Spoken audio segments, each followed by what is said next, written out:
4, 3, 2, 1. Fresh.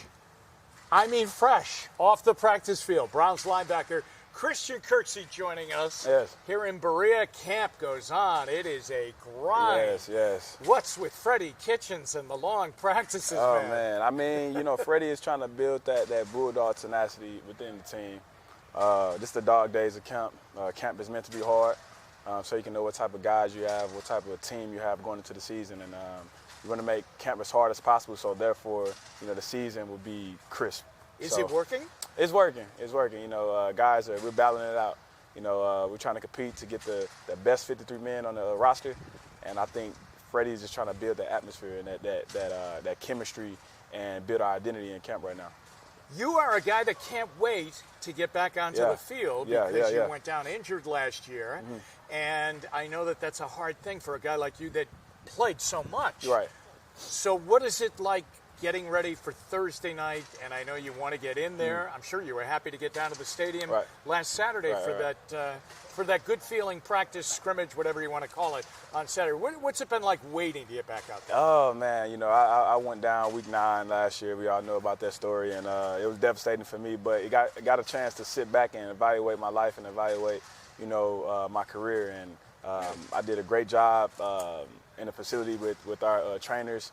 Went away during the off season, got my body right, got my rehab right, and just to put the pads back on, it's a great feeling. So Thursday, it'll be a good feeling to be out, in the stadium, playing in front of the fans, playing at first energy, and just having fun, man. And I'm anxious to get out there those first couple of plays and, just run around, make plays. So you piqued my interest, okay? Yeah. When you said you evaluated your life and your career, were you at some kind of a crossroads? Or? No, you're not at a crossroad, but you just understand, at any moment the game could be taken away from you. True. And you just got to cherish the moments, you got to cherish the times, and you got to take advantage of the opportunity. And it's kind of an eye opener when you get football taken away from you, and you have no control over it because injuries happen.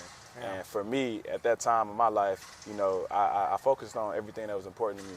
And, I didn't take anything for granted. I just worked hard and, took my rehab very seriously and, was just anxious to get back on the field. So I'm definitely having a good time in camp. It's lonely, right? When you get hurt like that, it is. It can be. I think it can be lonely because you are part of the team. Right. But, I mean, they're busy. I mean, they're really busy. They're getting ready for whoever the opponent is that week, and you're part of it. And I know you were probably in meetings and everything. Right. You keep yourself engaged. But, there's that disconnect, right? That I'm not being able to put my uniform on and play because you are an Iron Man. I mean, you played a lot. It depends on the angle you look at it at and your approach.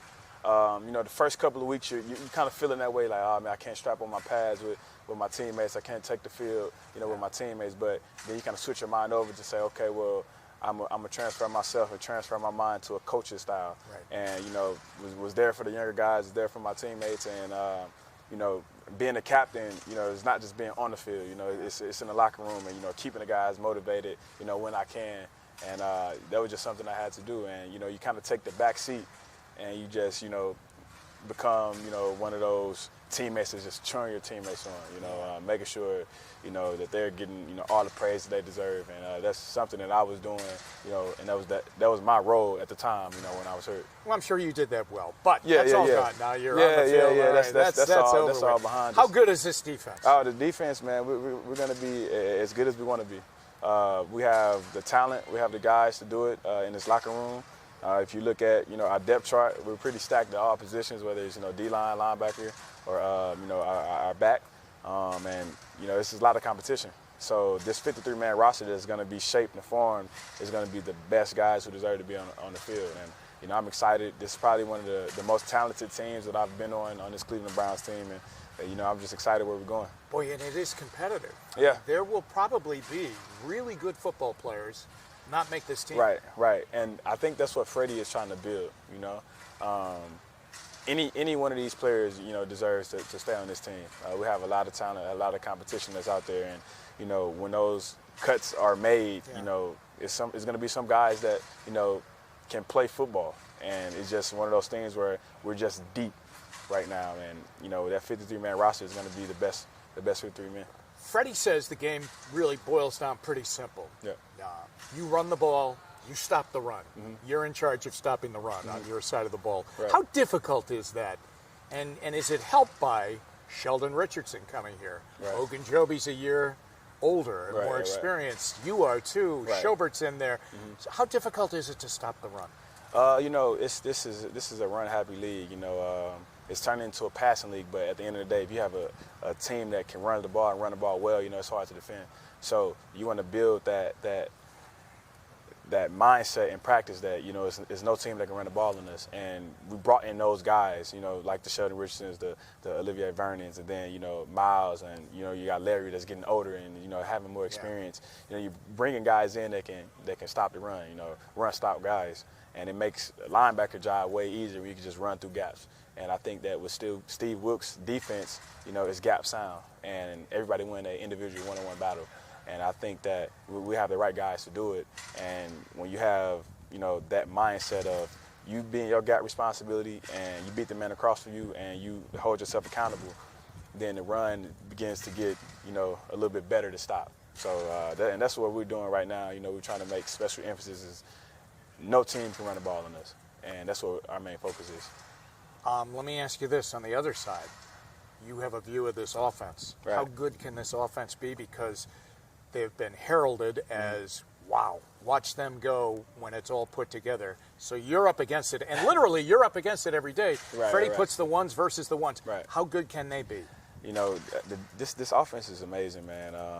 If you just look at the talent level, at receiver, you look at the talent level at running back, with a three-headed monster, each guy can, be an every down back. Our offensive line is big in depth, and Baker is just getting better and better. And it's only year 2 for him. So when you look at our offense on paper, they can be real dangerous, really dangerous. And going against them in practice, they're giving us different looks, and doing different pull schemes, and have so many options to get a ball to Njoku or get a ball to Chubb, or you got outside, you looking at Jarvis and then you looking at Odell. So it's like you got to pick your poison. So our offense is definitely loaded, and I'm just excited, to see how they go about the season. Are you surprised at how vocal and how quickly vocal and how listened to Baker Mayfield is I'm not surprised. and became? You're not surprised at how I'm quickly not he took it? No. Was it something when you first met him you went, wow, born leader? Yeah, I mean, you from conversations, first impressions, you can look at a guy and say, okay, that's a guy who's not scared of anyone. And it's real. It's real.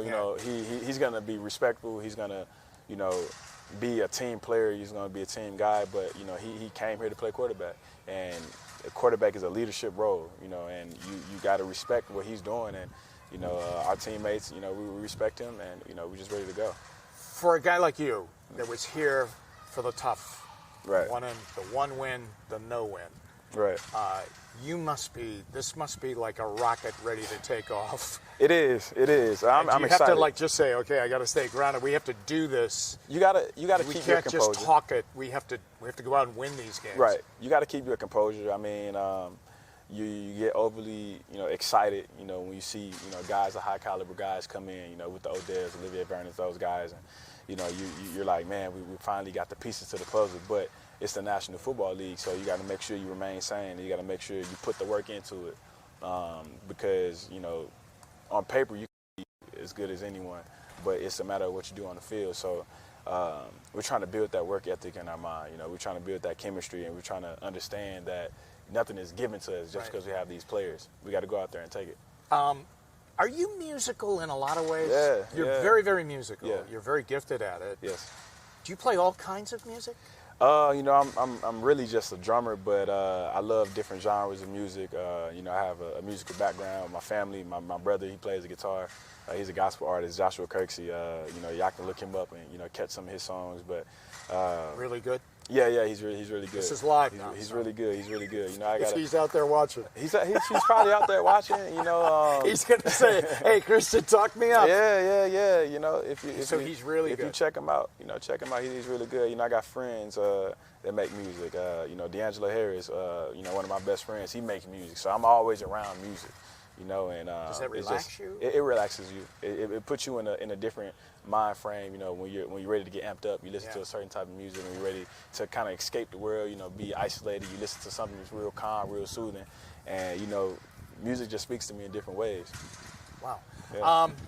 You have these two kid linebackers that want to get on the field. Right. And it's like you and Schobert become like parents to them to kind of talk hockey and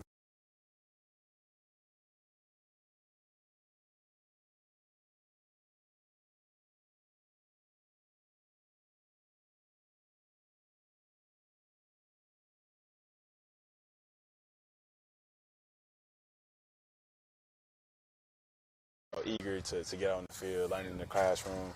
And you can see, you know, just flashes of them in camp. You know, they're going to be great players, you know, and I think that, you know, they fit this defense. They get along with all the players. Right. So, you know, it's good to, you know, be in that big brother role.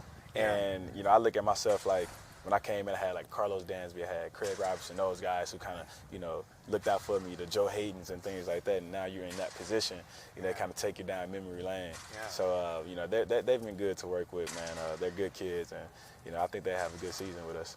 I'm happy you're healthy, and it's going to be great seeing you out there. And like I said, you're such an alumni that you really deserve it. You put in a lot of work. A lot of work. Good a for lot you. of work. A lot of work. All right. Thanks, Christian. I appreciate you.